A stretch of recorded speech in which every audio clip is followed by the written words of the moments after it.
possible drivers win and get in, and what might be the circumstances that determine it. That's tomorrow night here at Richmond. Then next weekend, the NASCAR Nationwide Series on Chicagoland Speedway. Saturday, ESPN 2, 3 Eastern Time, the Jimmy John's Freaky Fast 300.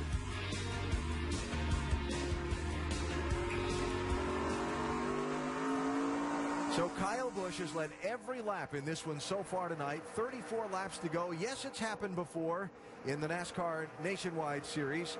It's happened 17 total times in 1,033 Nationwide Series races. The last 6 include DJ in what was a big night for him. Yep.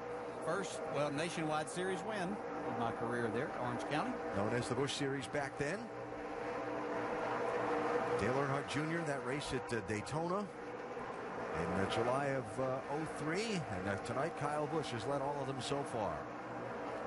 Kevin Harvick was gaining on him a little bit for some laps, but now that's leveled out at 3.1 seconds and holding. Harvick has beat him the last few laps. I've been looking at the lap times, but it's just been so small. It's been, you know, 0.02 to a half a tenth of a second, and it's going to take a little bit more than that to run Mr. Kyle Busch down tonight. But I think that could continue to make a bigger difference. Harvick has moved back up into that top groove, and we'll see if he's able to make a little bit more time as the laps wind down. Probability of a late yellow. Last green stretch, 20 laps or less, 19 of the last 24 here at Richmond, which means there are still those 5 of the last 24 where we didn't get the late caution. Yeah, and I think if this thing goes green to the end, Harvick might have something for Kyle Busch, because at the very end of these long runs is where Harvick has been the strongest. See Elliott Sadler running 5th, the second quickest that lap.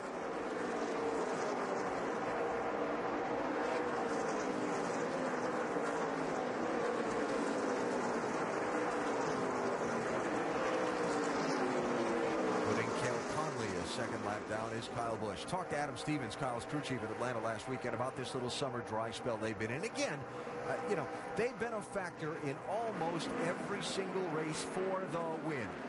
And so I said to Adam, all these crazy things that have happened, and of course this conversation happening just after the late restart at Bristol, where it got away.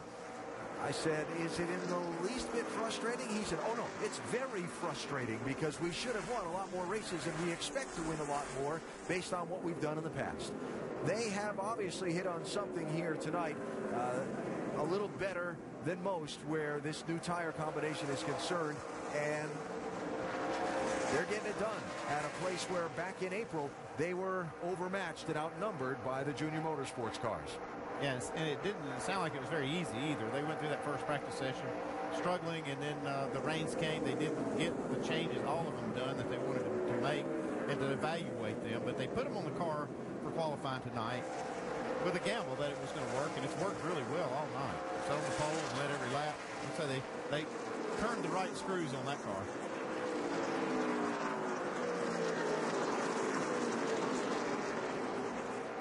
Curious what Kyle and Kevin Harvick, who are also running tomorrow night's NASCAR Sprint Cup Series race, might come away with for impressions about what they need in their car for tomorrow night's race after being on this tire combination for this distance tonight in nighttime race conditions. Yeah, I think that's probably the biggest thing. Both of those things, the tire and getting a lot of laps on them, and see exactly what it does. See Elliott Sadler here having a nice run here tonight. Oh, got a caution. Yellow's out. Dumping it too. We'll get 4 when it's open. There'll be about 20 to go when we get the green. What do you need? And I heard something about turn 2, but that's all I heard. So caution out for the 6th time in this race.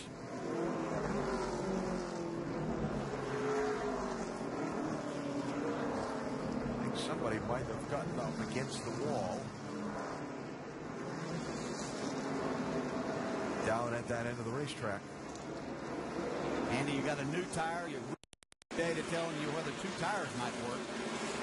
Did anybody take that chance? I don't think I would. It's just you see so much fall off. That was a pretty long run. I just don't think you could make 2 tires work to win the race. Pit road's open. 13 cars on the lead lap. And a big reset on the race coming here.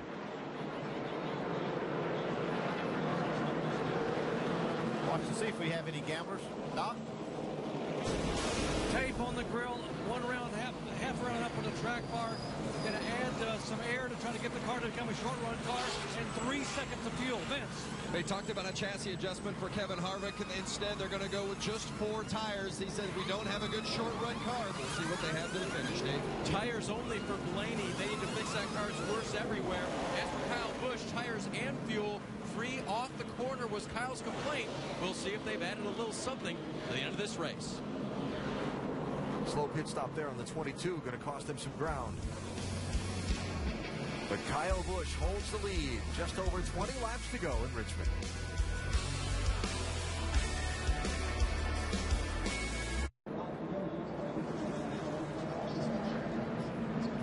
Coming to 20 laps to go at Richmond International Raceway tonight. A late caution. Reports are the 01 car Landon Castle might have gotten up against the wall and dropped some debris on the racetrack up in turns 1 and 2. That's the reason for the yellow. And here we go with 1 to go here. And it's going to give us 19 laps of racing in this one. Kyle Busch has dominated tonight, but he's got a little more work to do before he gets that one and only trophy. Then they're going to pass out at the end of this one. Racing these restarts be quite exciting. I think this one will be any different. 3 cars taking a wave around to get back on the lead lap. Landon Castle, Trevor Bayne, and Ryan Reed. And Kevin Harvick trying to figure out what he's got to do to find a way around Kyle Busch. I know you guys were getting frustrated with that top groove, but I had to blow it off, keep it blown off, or it was not going to come in. Yeah, man, that's one of the things that you're faster on the bottom for a while. I knew once you got up there running 8 or 9 laps, it'd get better, but hard to do it. Waving off the restart because a pile of cars that took the wave around. I gave you just the ones getting back on the lead lap, but there's a pile of them trying to get one of the many laps they're down, or several laps they're down, back. Hadn't caught up to the tail end of the field and formed up for the restart yet. You see them all now, just catching up and closing up. So we'll try it again, and the restart's going to come with 18 laps to go, Vince.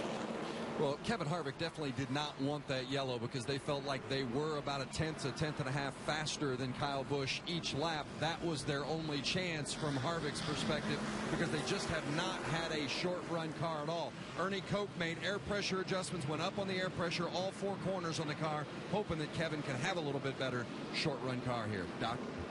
After 20 laps, Chase Elliott was running the same lap times as the leaders, but the car was a long-run car, so they decided to go ahead and raise the air pressure so the car would take off. They made a track bar adjustment, put tape on the grill, and raised the pressure up significantly. I'm quoting that word, so he could be able to take off in the green waves. We'll see if it makes a difference. Time for some late race restart games.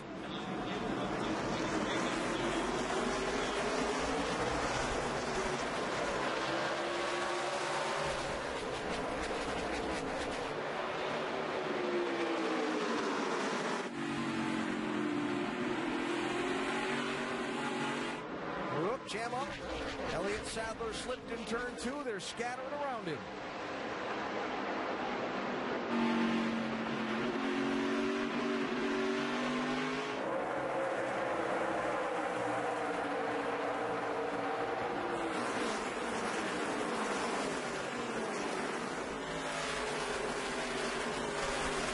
How many times have we seen Chris Buescher in that 60 be 3 wide tonight on these restarts? He's getting it done, though. Gotta be aggressive where Contact right there with the 3 and 42. Kyle Larson up the hill, brings it back.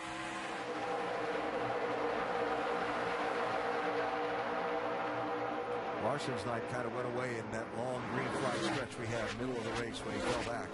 And they had gone the wrong way on an adjustment leading into that long green flag stretch. Ryan Blaney lost a couple of positions on that pit stop in the 22 from 4th back to 6th.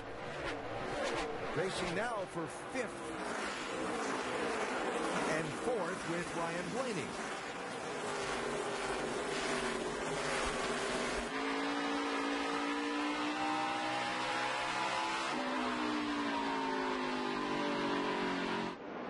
Regan Smith minimal damage to his championship hopes tonight, but right now his title rival Chase Elliott's running ahead of him.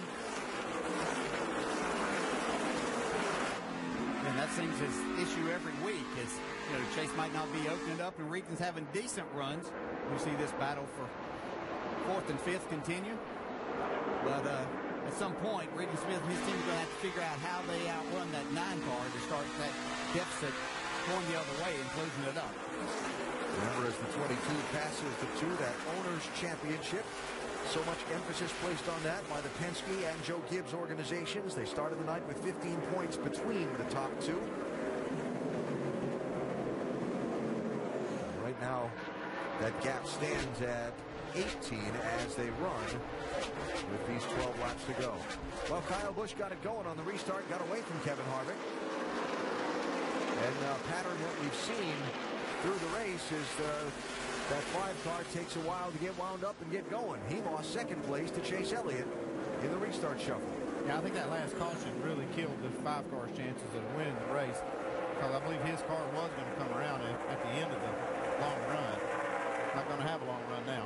No, Kyle Busch's car is just so good on these restarts. He's able to check out from everybody that's ever all night long tried to put up any kind of challenge at all. But they just made the right adjustments from yesterday. I talked to Kyle after that first session yesterday, and he was not happy with his race car. And they were still making adjustments when the rains came yesterday, even up to qualifying today, and they did the right things. Really nice drive for Dakota Armstrong tonight in the Petty 43. Yeah, he's had a solid night. He really has. And it looked like this 11 car, maybe any adjustment they made or this set of tires, something not of his liking. He's run up in the top 5 pretty much most of the night, but only from the time that they dropped the green flag here on this last restart, the car just hasn't gone forward. He could put together these last 9 laps. Going to be a best to ever finish in the Nationwide Series for Armstrong. 10th at Mid-Ohio is his best finish. He said coming in here he thought that Richmond was his best run of the year. They just didn't get the finish that they wanted, 17th, but thought they ran better than that. Chris Buescher, Kyle Larson battling for the last spot in the top 10.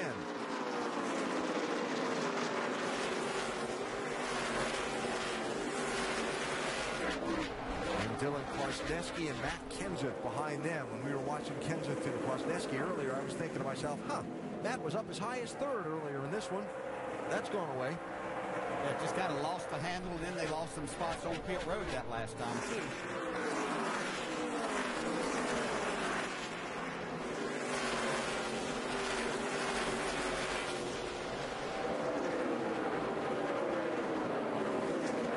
Six laps to go as the leader crosses the stripe.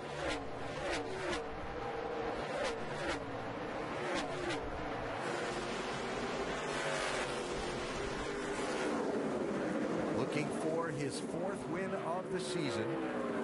We've talked about the number of times that Kyle has won this year and how long it's been, but this has really been a season of greater parity for the NASCAR Nationwide Series. More different teams up there contending for wins and winning races each week. And so this victory for Kyle, if he's able to run out these last 5 laps, will be more than anyone else has this season. Yeah, we have seen a lot of competition up at the front for winning these races, and more drivers and teams, as you mentioned, Alan, and makes for great competition in this Nationwide Series. Hasn't been much competition out front here tonight.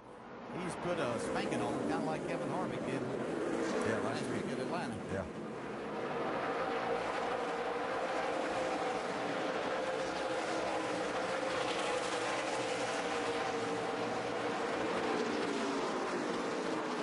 Instead of racing Kyle Busch for the win, looks like Kevin Harvick's going to be racing Ryan Blaney for 3rd spot. Maybe Chase Elliott for 2nd.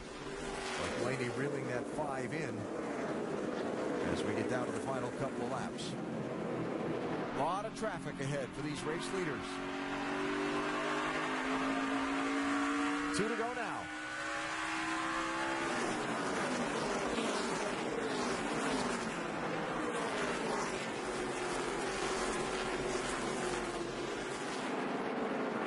The outside of one, the inside of another. Which way they're going to go?